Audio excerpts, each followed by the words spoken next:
വയലും വീടും.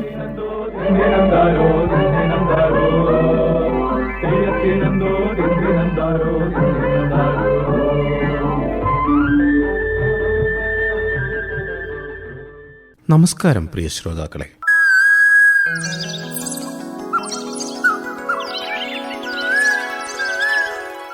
എല്ലാ ശ്രോതാക്കൾക്കും ഇന്നത്തെ വയലും വീടും പരിപാടിയിലേക്ക് ഹൃദ്യമായ സ്വാഗതം.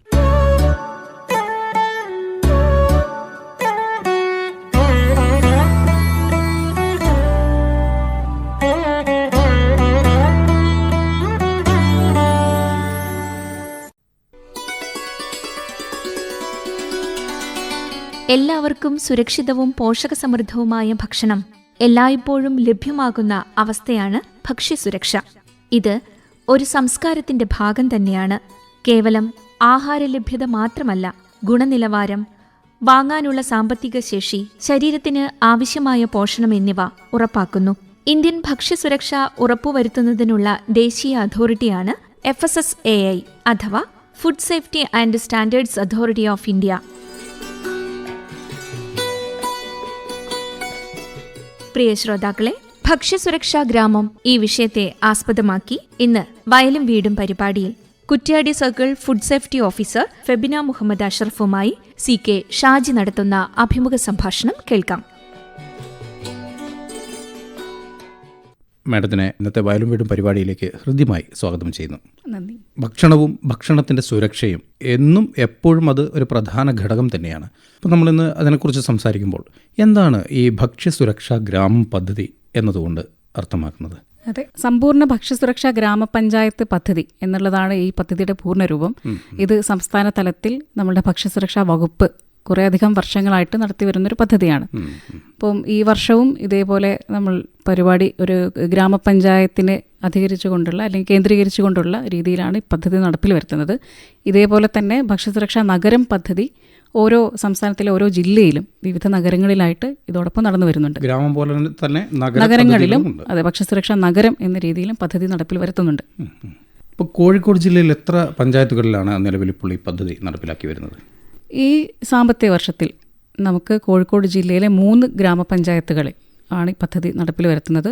ഒന്ന് കുറ്റ്യാടി സർക്കിളിൽ ഉൾപ്പെടുന്ന മണിയൂർ പഞ്ചായത്ത്, പേരാമ്പ്ര സർക്കിളിൽ ഉൾപ്പെടുന്ന ചങ്ങരോത്ത് പഞ്ചായത്ത്, അതേപോലെ ബാലുശ്ശേരി സർക്കിളിൽ ഉൾപ്പെടുന്ന നടുവണ്ണൂർ പഞ്ചായത്ത്. ഈ 3 പഞ്ചായത്തുകളിൽ ഈ വർഷം നമ്മൾ ഈ പദ്ധതി നടപ്പിൽ വരുത്തിക്കൊണ്ടിരിക്കുകയാണ് കോഴിക്കോട് ജില്ലയിൽ.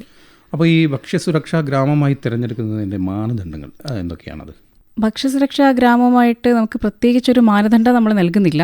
എന്നാൽ ഒരു ഗവൺമെൻറ്റിൻ്റെ അല്ലെങ്കിൽ നമ്മുടെ വകുപ്പിൻ്റെ ഒരു ദീർഘവീക്ഷണം എന്തെന്ന് പറഞ്ഞു കഴിഞ്ഞാൽ സംസ്ഥാനത്തെ എല്ലാവരിലേക്കും ഭക്ഷ്യസുരക്ഷയുടെ ഒരു സന്ദേശം എത്തിക്കുക എന്നുള്ളതാണ്. അപ്പോൾ അതിന് വേണ്ടിയിട്ട് നമ്മളൊരു യൂണിറ്റ് എന്ന രീതിയിലാണ് ഒരു പഞ്ചായത്തിനെ കേന്ദ്രീകരിച്ചുകൊണ്ട് പ്രവർത്തനങ്ങൾ നടത്തുന്നത്. അപ്പോൾ ഓരോ വർഷങ്ങളിലും നമ്മൾ ഒരു പഞ്ചായത്തിനെ തിരഞ്ഞെടുത്ത് അതിലേക്കുള്ള ഈ പ്രവർത്തനങ്ങൾ നടത്തി വരികയാണ്. പൂർണ്ണമായിട്ടും ഭക്ഷ്യസുരക്ഷ എന്ന് പറയുന്നൊരു സന്ദേശം പഞ്ചായത്ത് മുഴുവനായിട്ട് നൽകാൻ കഴിഞ്ഞു എന്നുള്ള ഉറപ്പുവരുത്തലാണ്. അപ്പം കുറേയധികം വർഷങ്ങളായിട്ട് നമ്മൾ വിവിധ പഞ്ചായത്തുകളെ സെലക്ട് ചെയ്ത് വരുന്നു. ഇപ്പോൾ ഏതാണ്ട് ഓരോ ജില്ലയിലും ഉള്ള മുഴുവൻ പഞ്ചായത്തിലേക്കും ഈ ഒരു പദ്ധതി പൂർണ്ണമായിട്ടും വ്യാപിപ്പിക്കാൻ കഴിഞ്ഞിട്ടുണ്ട്. അപ്പം അവസാന ഘട്ടത്തിലാണ്, ഏകദേശം നമ്മൾ ഈ പദ്ധതിയുടെ അവസാന ഘട്ടത്തിലാണ് എത്തി നിൽക്കുന്നതെന്ന് വേണമെങ്കിൽ പറയാം.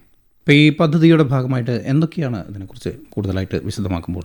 സമ്പൂർണ്ണ ഭക്ഷ്യസുരക്ഷ എന്ന് പറയുന്നത് നമുക്കൊരിക്കലും ഒരു ഏതെങ്കിലും രീതിയിലുള്ള ഒരു പദ്ധതി വിഭാവന ചെയ്തുകൊണ്ട് പൂർണ്ണമായിട്ട് നടപ്പിലാക്കാൻ പറ്റില്ല. എന്നാൽ നമ്മൾ ഇവിടെ ഉദ്ദേശിക്കുന്നത് ഭക്ഷ്യസുരക്ഷയുടെ ഒരു സംസ്കാരം ഒരു പൊതുജനങ്ങളിലേക്ക് എത്തിക്കുക എന്നുള്ളതാണ് ഈ പദ്ധതി കൊണ്ട് നമ്മൾ ഉദ്ദേശിക്കുന്ന കാര്യം.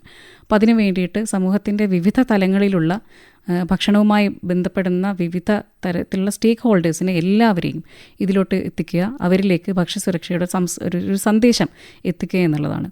ഇപ്പോൾ നമുക്ക് ഒരു ഈ ഭക്ഷ്യസുരക്ഷാ വകുപ്പിനെ കുറിച്ച് മാത്രം പറയുകയാണെങ്കിൽ നമുക്ക് ഒരു എൻഫോഴ്സ്മെൻറ്റ് ഏജൻസി കൂടിയാണ് നമ്മുടെ ഓരോ ഫുഡ് സേഫ്റ്റി ഓഫീസേഴ്സ് എന്ന് പറയുന്നത്. നിലവിലുള്ള ഭക്ഷ്യസുരക്ഷാ ഗുണനിലവാര നിയമം 2006 വിവിധ വകുപ്പുകളെ, വിവിധ നിയമം അനുശാസിക്കുന്ന കാര്യങ്ങളെ അത് നടപ്പിൽ വരുത്തുക എന്നുള്ളതും അത് ലംഘിക്കുന്ന ആൾക്കാർക്കെതിരെ അതിൻ്റേതായ നിയമ നടപടികൾ സ്വീകരിക്കുക എന്നുള്ളതാണ് പ്രാഥമികമായിട്ടുള്ള നമ്മുടെയൊക്കെ ദൗത്യം എന്ന് പറയുന്നത്. അതോടൊപ്പം തന്നെ ഈ പറയുന്ന ഒരു ഭക്ഷ്യസുരക്ഷാ സംസ്കാരം എല്ലാവരിലേക്കും അല്ലെങ്കിൽ നമ്മളുടെ നാട്ടിൽ വളർത്തിയെടുക്കുക എന്നുള്ളൊരു ദൗത്യം കൂടെ നമുക്കുണ്ട്. അപ്പോൾ ഗവൺമെൻറ് റൂൾ എന്നുള്ളതിന് ഉപരി അല്ലെങ്കിൽ അതോടൊപ്പം തന്നെ കമ്മ്യൂണിറ്റി റെസ്പോൺസിബിലിറ്റി എന്നുള്ളൊരു മാനദണ്ഡം കൂടെ നമ്മളിവിടെ കൊണ്ടുവരികയാണ്. കാരണം നിയമത്തിൽ എന്തൊക്കെ പറയുന്നു, അല്ലെങ്കിൽ നിയമം അനുസരിച്ച് ഒരു ഉപഭോക്താവ് എന്ന രീതിയിൽ, അല്ലെങ്കിൽ ഒരു ഫുഡ് ബിസിനസ് ഓപ്പറേറ്റർ എന്ന രീതിയിൽ ഞാൻ എന്തെല്ലാം കാര്യങ്ങൾ പാലിക്കണം എന്നുള്ളത് ഓരോ വ്യക്തിയും അല്ലെങ്കിൽ ഓരോ സ്ഥാപനവും അറിഞ്ഞിരിക്കേണ്ടത് അത്യാവശ്യമാണ്. അപ്പോൾ ആ രീതിയിൽ ഒരു കമ്മ്യൂണിറ്റി റെസ്പോൺസിബിലിറ്റി ഈ ഒരു വിഷയത്തിൽ കൊണ്ടുവരിക എന്നുള്ളത് കൂടെയാണ് ഈ പദ്ധതിയുടെ ഒരു ആത്യന്തികമായിട്ടുള്ള ലക്ഷ്യമെന്ന് പറയുന്നത്. അപ്പോൾ അതിനുവേണ്ടി നമ്മൾ അംഗൻവാടി, ആശാ വർക്കേഴ്സ്, കുടുംബശ്രീ അംഗങ്ങൾ, അതുപോലെ വിവിധ റെസിഡൻസ് അസോസിയേഷൻ ഗ്രൂപ്പുകൾ എന്നിവർക്കൊക്കെ നമ്മൾ ക്ലാസ്സുകൾ നൽകുന്നുണ്ട്, ബോധവൽക്കരണ ക്ലാസ്സുകൾ നൽകുന്നുണ്ട്. ഒരു ന്യൂട്രീഷനിസ്റ്റിൻ്റെ അല്ലെങ്കിൽ ഒരു ഡയറ്റീഷ്യൻ്റെ ഹെൽപ്പോടു കൂടി, ഒരു എക്സ്പേർട്ടിൻ്റെ ഒരു സാന്നിധ്യത്തോടു കൂടിയാണ് നമ്മൾ ഈ ഒരു അവബോധ ക്ലാസ്സുകൾ നൽകുന്നത്.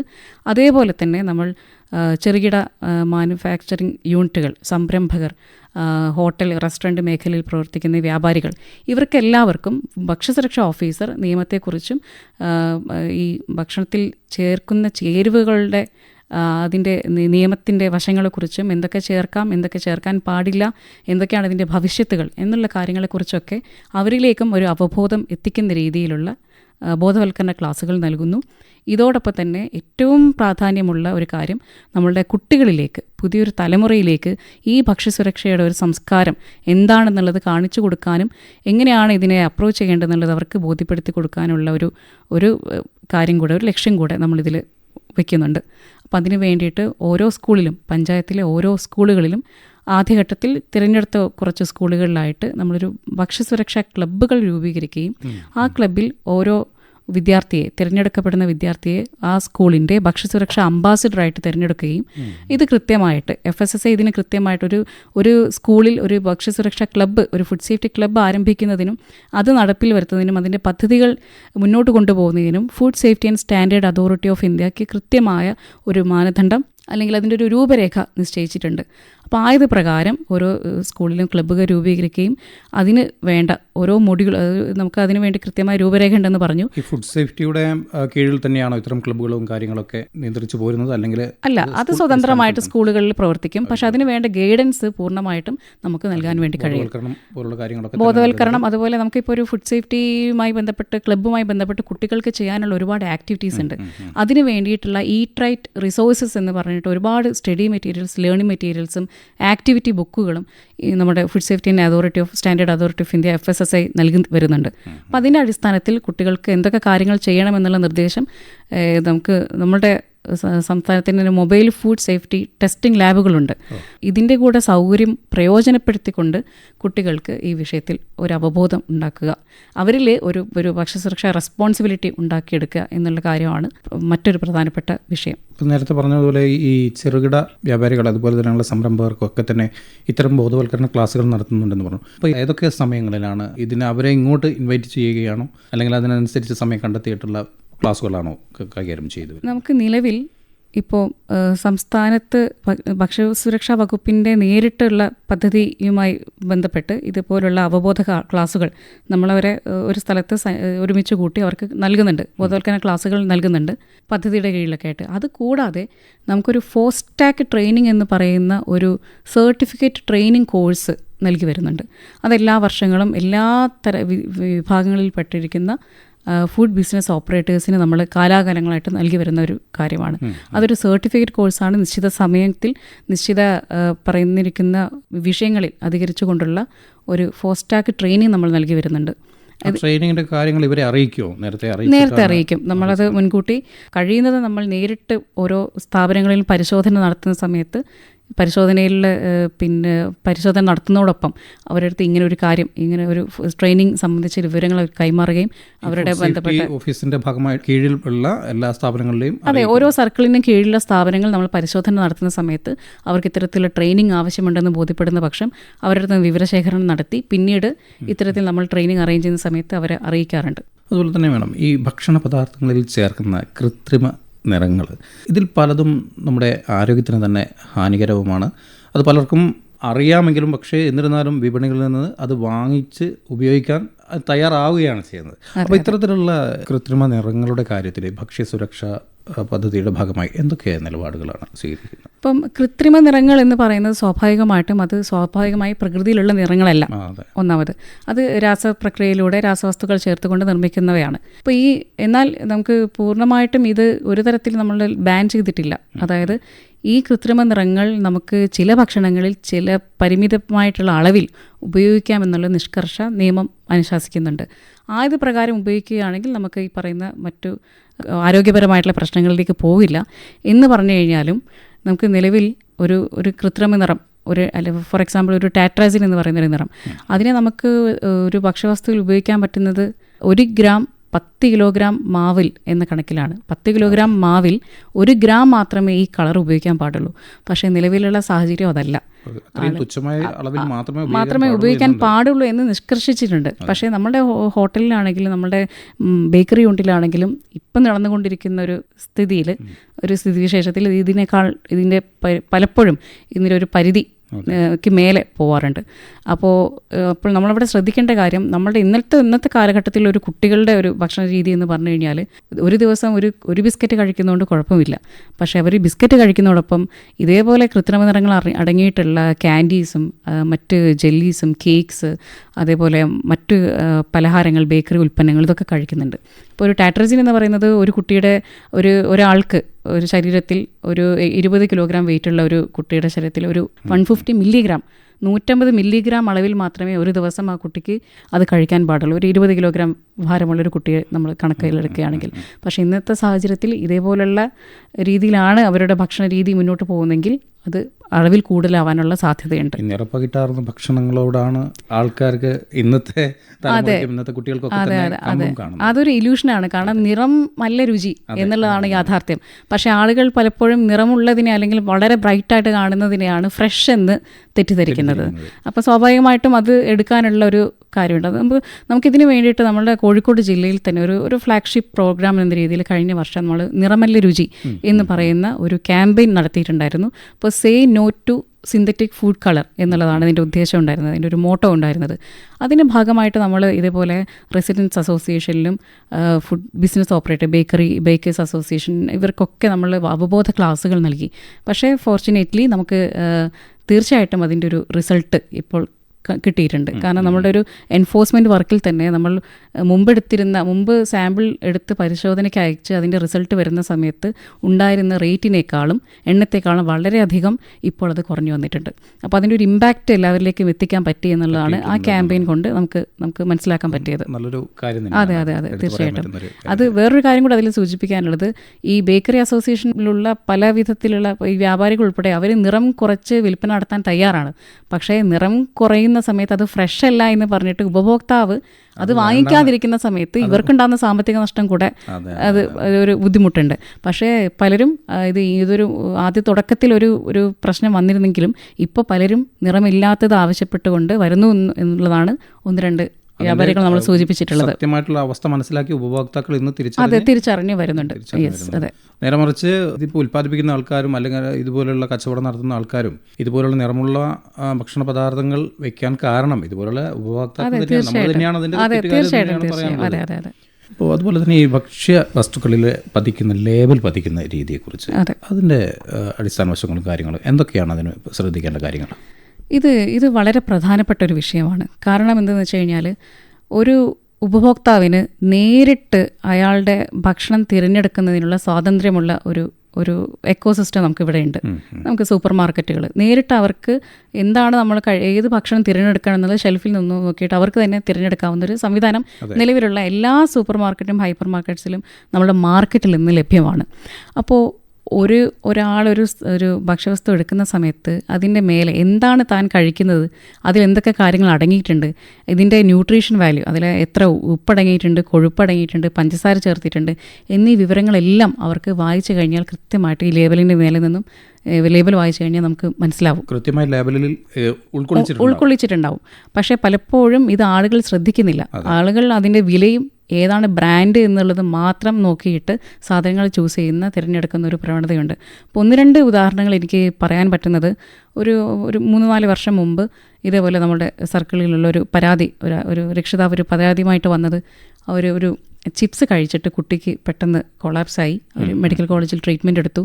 ഒരു ആഴ്ച അവരതുകൊണ്ട് ബുദ്ധിമുട്ടി എന്നുള്ള രീതിയിലാണ്. അപ്പോൾ അദ്ദേഹത്തിൻ്റെ അടുത്ത് ചോദിച്ചപ്പോൾ എന്താണ് വാങ്ങിച്ചത്, ഒരു പാക്കറ്റ് മാത്രമാണ് തന്നത്. ഈ ചിപ്സ് എന്താണെന്നോ മറ്റു കാര്യങ്ങളോ ഒരു വിവരവും രേഖപ്പെടുത്തിയിട്ടില്ലാത്ത ഒരു പാക്കറ്റ് മാത്രമാണ് അവർ തന്നത്. അപ്പോൾ കുട്ടി കഴിച്ചത്, കുട്ടിക്ക് അലർജി ഉണ്ടാവുന്ന ചേനയുടെ ചിപ്സാണ് കഴിച്ചിട്ടുണ്ടായിരുന്നത്. അപ്പോൾ കുട്ടിക്ക് ആക്ച്വലി സംഭവിച്ചത് ഫുഡ് അലർജിയാണ്.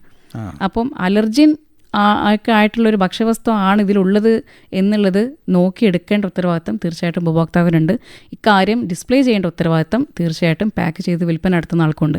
ഇതിൽ കൂട്ടായ ഉത്തരവാദിത്തം ഉണ്ട്. ഇപ്പം മറ്റൊരു ഉദാഹരണം പറയുകയാണെങ്കിൽ, കഴിഞ്ഞ ദിവസം ഒരു കുട്ടികൾക്ക് കൊടുക്കുന്ന 1 മാസത്തിന് താഴെ പ്രായമുള്ള കുഞ്ഞു കുട്ടിക്ക് കൊടുക്കുന്ന ഒരു ഇൻഫൻറ്റ് ഫുഡ് ഫോർമുല, അത് ഒരു മെഡിക്കൽ ഷോപ്പിൽ നിന്ന് വാങ്ങിക്കുന്ന സമയത്ത് അവർക്ക് ഇത് കുട്ടിക്ക് കൊടുക്കുന്ന സമയത്ത്, വീട്ടിലെത്തിയ സമയത്താണ് അതിലൊരു രുചി വ്യത്യാസം ഒരു മാതാവ് ശ്രദ്ധിച്ചത്. നോക്കുമ്പോൾ അത് 5 മാസം കാലാവധി കഴിഞ്ഞൊരു ഫുഡ് പ്രോഡക്റ്റാണത്. അപ്പോൾ ഇതിൽ ഞാൻ വീണ്ടും പറയുന്ന കൂട്ടായ ഉത്തരവാദിത്തം ഉണ്ട്. കടക്കാരൻ അത് കൊടുക്കാൻ പാടില്ല, അതൊരു നിയമലംഘനമാണ്, കടുത്ത നിയമലംഘനമാണ്. അത് ഒന്നാമത്തെ കാര്യം. രണ്ടാമത്തത്, കൊടുക്കുന്ന പ്രോഡക്റ്റ് ഒന്ന് ലേബിൾ റീഡ് ചെയ്യാന്നുള്ളത് നമുക്ക് ചെയ്യാൻ പറ്റുന്ന കാര്യം. കാരണം അതുകൊണ്ടുണ്ടാകുന്ന അപകടത്തെ നമുക്കൊരു തരത്തിലും പിന്നീട് ലഘൂകരിക്കാൻ പറ്റില്ല. ഇന്നത്തെ തലമുറ മനസ്സിലാക്കേണ്ട ഒരു കാര്യം, തീർച്ചയായിട്ടും ഇതുപോലുള്ള ഉൽപ്പന്നങ്ങൾ വാങ്ങിക്കുമ്പോൾ കൃത്യമായിട്ട് അതിൻ്റെ ലേബൽ പരിശോധിച്ച് വാങ്ങുക എന്നുള്ളത്. അതെ, തീർച്ചയായിട്ടും. മാത്രമല്ല, അത് ഇപ്പോൾ വലിയ മാറ്റങ്ങൾ നടക്കുന്നുണ്ട്. ഇപ്പം നമുക്ക് വരുന്ന പരാതികൾ, ഇപ്പം പുതിയ 1-2 പരാതികളൊക്കെ ശ്രദ്ധിച്ചു കഴിഞ്ഞാൽ, പൊതുവേ നമ്മൾ ഹോട്ടലിനകത്ത് ഇന്നൊരു മാലിന്യ പ്രശ്നം ഉണ്ടെന്നോ അല്ലെങ്കിൽ ഇതിനകത്ത് ഒരു വൃത്തിക്കുറവുണ്ടോ എന്നുള്ള രീതിയിലൊന്നല്ല. നമുക്ക് വ്യക്തമായിട്ടുള്ള കാര്യം പറഞ്ഞ് സൂചിപ്പിച്ചുകൊണ്ടൊരു പരാതി കഴിഞ്ഞ ദിവസം വന്നു. ഒരു ബ്രാൻഡിൻ്റെ ഒരു സിപ്പപ്പ്, ആ സിപ്പപ്പിന് പുറത്ത് ആഡഡ് ഷുഗർ എന്നുള്ളത് ലേബലിൽ കാണിച്ചിട്ടില്ല, അത് പരിശോധിക്കണം എന്ന് പറഞ്ഞുകൊണ്ടാണ് നമുക്ക് പരാതി വന്നത്. അതെ, അത്രയും ശ്രദ്ധിക്കുന്ന ഒരു തലമുറ നിലവിൽ ഇപ്പോൾ ഉണ്ട്. അങ്ങനെ ഒരു സംസ്കാരം നമ്മളിലേക്ക് വരുന്നു എന്നുള്ളതിൻ്റെ ഒരു ശുഭസൂചനയാണത്. അതിനനുസരിച്ച് വ്യാപാരികളും മാറിയിട്ടില്ല എങ്കിൽ അവിടെ ഒരു പ്രശ്നം വരും. പ്രശ്നം തന്നെ ഉണ്ട്. അതെ. എനിക്ക് തോന്നുന്നു ഈ ഒരു കാര്യത്തിനൊക്കെ തന്നെ ഇപ്പം മാഡം നേരത്തെ സൂചിപ്പിച്ചതുപോലെ നിങ്ങളുടെ ഭാഗത്തു നിന്നൊക്കെ ഉണ്ടാകുന്ന അത്രയും നല്ല കൃത്യമായിട്ടുള്ള ബോധവൽക്കരണത്തിന്റെ ഭാഗമായിട്ട് ഇന്നത്തെ തലമുറ അത് തീർച്ചയായിട്ടും ഉൾക്കൊള്ളുന്നുണ്ട്. അതെ. ഇപ്പം നമുക്ക് പലപ്പോഴും നമ്മൾ ലേബലിൽ പൊതുവെ മറ്റു കാര്യങ്ങൾ നോക്കുമെങ്കിൽ പോലും തീരെ അവഗണിക്കുന്നൊരു വിഷയമായിരുന്നു ന്യൂട്രീഷൻ വാല്യൂ പരിശോധിക്കുക എന്നുള്ളത്. അതായത് ആ ഭക്ഷ്യവസ്തുവിൽ എത്ര കലോറി അടങ്ങിയിട്ടുണ്ട്, എത്ര കാർബോഹൈഡ്രേറ്റ് ഉണ്ട്, പ്രോട്ടീൻ ഉണ്ട്, മറ്റു ഘടകങ്ങൾ എന്തൊക്കെയാണ്, മൈക്രോ ന്യൂട്രിയൻസ് എന്തൊക്കെ അടങ്ങിയിട്ടുണ്ട് എന്നുള്ളത് കാര്യമുണ്ട്. ഇന്നത്തെ തലമുറ അത് നോക്കിയിട്ട് വാങ്ങിക്കുന്ന ആൾക്കാരാണ്. അതെ, അതാണ് അതിൽ വ്യത്യാസം. അവർ വളരെ ഭക്ഷണ ശൈലിയിലും ജീവിതശൈലിയിലൊക്കെ കൂടുതൽ ഒന്നുകൂടെ ശ്രദ്ധ പുലർത്തുന്ന ആൾക്കാർ കൂടെയാണ് പുതിയ തലമുറ എന്ന് പറയുന്നത്. അതൊരു നല്ല ഒരു ശുഭസൂചനയായിട്ടാണ് അതെ എന്ന് നമുക്ക് ബോധ്യപ്പെട്ടിട്ടുള്ളത്. ഒരു കാര്യം ഇതിൽ നമുക്ക് ശ്രദ്ധിക്കേണ്ട ഒരു കാര്യം എന്ന് പറഞ്ഞാൽ, ഇന്നത്തെ തലമുറ ശരിക്കും മാഡം പറഞ്ഞതുപോലെ ഇത്തരത്തിലുള്ള കാര്യങ്ങൾക്കൊക്കെ ഇന്ന് ശ്രദ്ധിക്കുന്നുണ്ട് എന്നുള്ളത് സന്തോഷകരമായ കാര്യം. നേരെ മറിച്ച് പഴയ തലമുറ അല്ലെങ്കിൽ ഇത്തിരി പ്രായമുള്ള ആൾക്കാരൊക്കെ തന്നെ ഇത്തരം ലേബലുകളും കാര്യങ്ങളും ഒന്നും ശ്രദ്ധിക്കാതെ അവർക്ക് അതിനൊന്നുള്ള അറിവുണ്ടാവില്ല. അതോടൊപ്പം തന്നെ അവരതൊന്നും ശ്രദ്ധിക്കാതെ പെട്ടെന്ന് തന്നെ അത് വാങ്ങിച്ച് കൊണ്ടുവന്ന് ഉപയോഗിക്കുമ്പോഴാണ് ഇതുപോലുള്ള ഭക്ഷ്യപരമായിട്ടുള്ള പ്രശ്നങ്ങളും കാര്യങ്ങളൊക്കെ നിലവിൽ വരുന്നത്.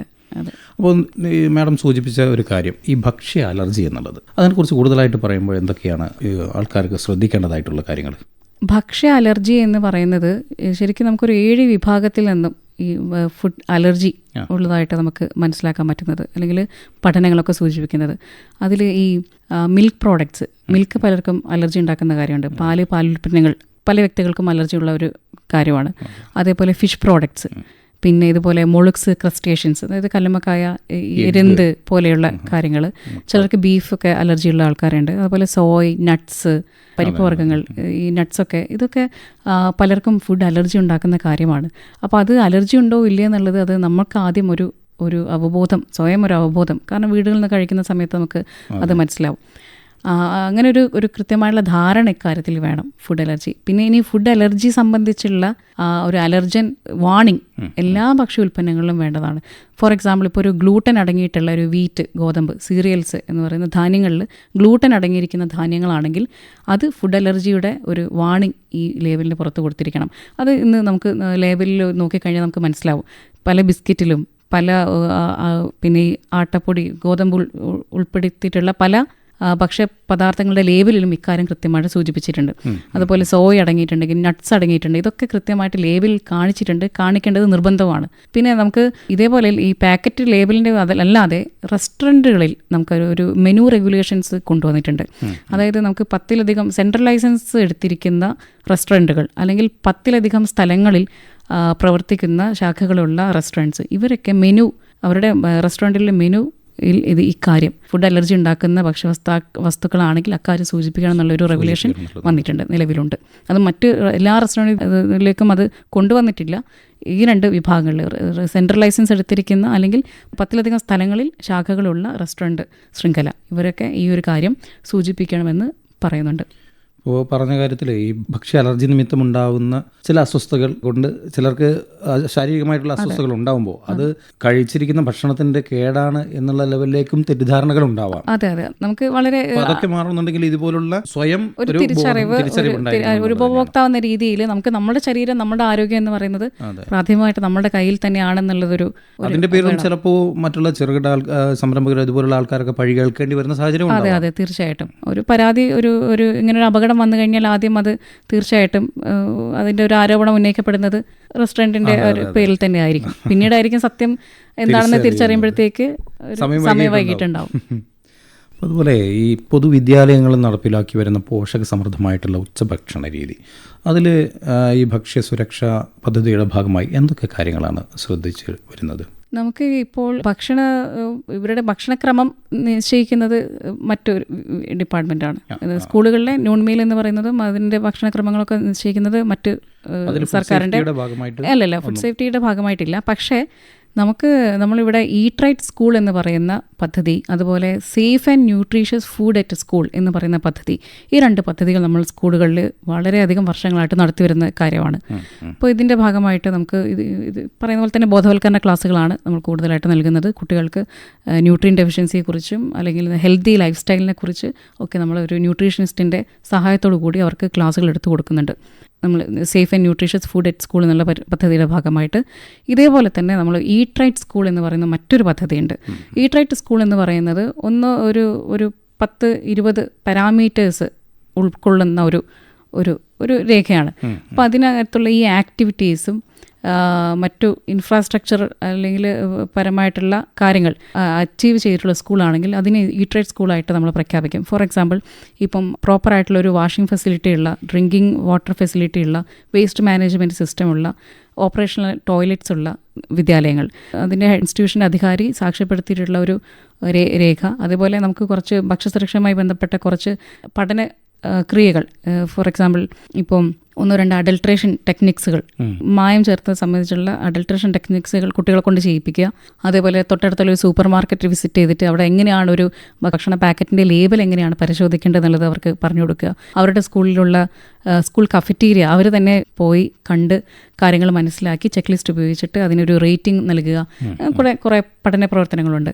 അപ്പോൾ ഇതെല്ലാം ചെയ്ത് കഴിഞ്ഞു കഴിഞ്ഞാൽ നമുക്ക് ആ സ്കൂളിനെ പ്രോപ്പറായിട്ട് നല്ല രീതിയിൽ സ്കോർ ചെയ്തിട്ടുണ്ടെങ്കിൽ നമുക്ക് ആ സ്കൂളിനെ ഒരു ഈറ്റ് റൈറ്റ് സ്കൂൾ എന്ന നിലവാരത്തിലേക്ക് നമുക്ക് ഉയർത്താനുള്ള പദ്ധതി നടത്തി വരുന്നുണ്ട്. ഈ വർഷം നമ്മൾ കോഴിക്കോട് ജില്ലയിൽ ഏതാണ്ട് 28ഓളം സ്കൂളുകളിൽ ഈ ഒരു പ്രവർത്തനം ഓൾറെഡി നടപ്പിൽ വരുത്തി കഴിഞ്ഞു. അത് കഴിഞ്ഞ കുറേ വർഷങ്ങളായിട്ട് നമ്മൾ നടത്തി വരുന്നുണ്ട്. തെരഞ്ഞെടുക്കപ്പെട്ട സ്കൂളുകളിലാണോ അത് ഈ പറഞ്ഞതുപോലെ ഓരോ ഫേസ് ഘട്ടം ഘട്ടമായിട്ട് എല്ലാ സ്കൂളിലേക്കും വ്യാപിപ്പിക്കുക എന്നുള്ളതാണ്. ഇപ്പം പ്രത്യേകമായൊരു മാനദണ്ഡം നിശ്ചയിച്ച് നമ്മൾ തിരഞ്ഞെടുക്കുന്നില്ല. എല്ലാം കഴിയുന്നതും പറ്റാവുന്ന ഓരോ സ്കൂളുകൾ നമ്മൾ തിരഞ്ഞെടുത്തിട്ട് മുന്നോട്ട് പോവുകയാണ്. എല്ലാ മുഴുവൻ സ്കൂളിലേക്കും ഈ ഒരു പദ്ധതി എത്തിക്കുക എന്നുള്ളതാണ് നമ്മൾ ഉദ്ദേശിക്കുന്നത്. ഭക്ഷ്യസുരക്ഷാ ഗ്രാമം ഈ വിഷയത്തെ ആസ്പദമാക്കി Kuttiady circle food safety officer Febina Muhammad അഷറഫുമായി CK ഷാജി നടത്തിയ അഭിമുഖ സംഭാഷണത്തിന്റെ ആദ്യ ഭാഗമാണ് ഇതുവരെ കേട്ടത്. ഈ അഭിമുഖ സംഭാഷണത്തിന്റെ തുടർന്നുള്ള ഭാഗം നാളെ വൈകുന്നേരം 6:50 വയലും വീടും പരിപാടിയിൽ കേൾക്കാം. ഇനി ഈ ഗാനം.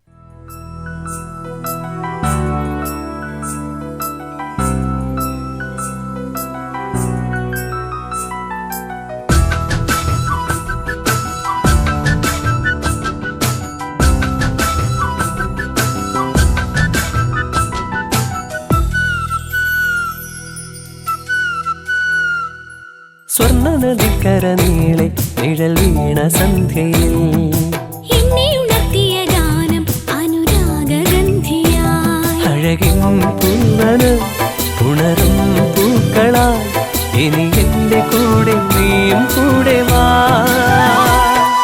സ്വർണ്ണ നദിക്കര നീളെ നിഴൽ വീണ സന്ധ്യയിൽ എന്നെ ഉണർത്തിയ ഗാനം അനുരാഗഗന്ധിയായി.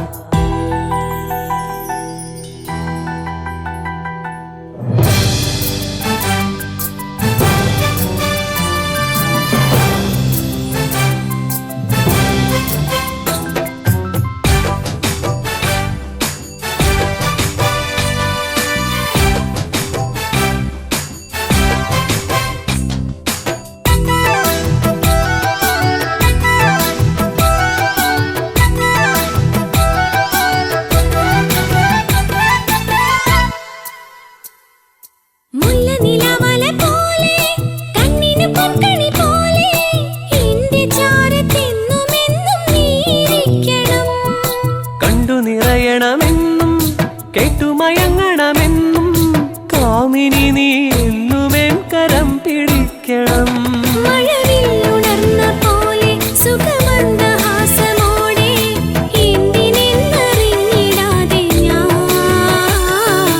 ഏതു നേരവും നിനക്കു മാല കോർക്കയായി. സ്വർണ്ണ നദിക്കര നീളെ നിഴൽ വീണ സന്ധ്യയിൽ എന്നെ ഉണർത്തിയ ഗാനം അനുരാഗഗന്ധിയായി.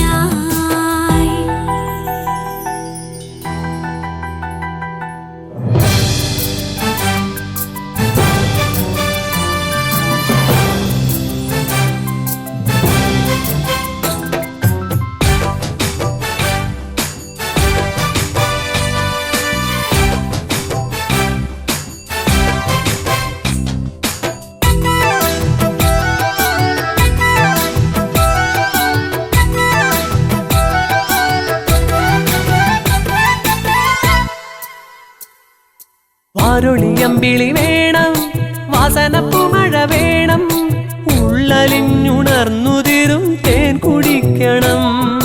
കണ്ണിനൊരുത്സവമായി വർണ്ണമനോഹരമായി അല്ലിമലർക്കാവിലെന്നും തിരിതെളിക്കണം. പടരും സുഗന്ധമോടെ നിറയും വികാരമോടെ നിത്യഹൃദയരാഗദേവതേ എന്റെ പൂർവജന്മ സുഹൃതമായി നീ വരൂ. സ്വർണ്ണ നദിക്കര നീളെ നിഴൽ വീണ സന്ധ്യയിൽ എന്നെ ഉണർത്തിയ ഗാനം അനുരാഗഗന്ധിയായി. അഴകിൻ പൂവനം ഉണരും പൂക്കളായി ഇനി എന്റെ കൂടെ നീയും കൂടെ വാ. സ്വർണ്ണ നദിക്കര നീളെ നിഴൽ വീണ സന്ധ്യയിൽ എന്നെ ഉണർത്തിയ ഗാനം അനുരാഗഗന്ധിയായി.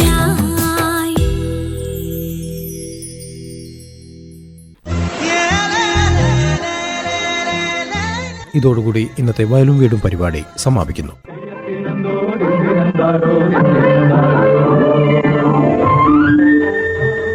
വയലും വീടും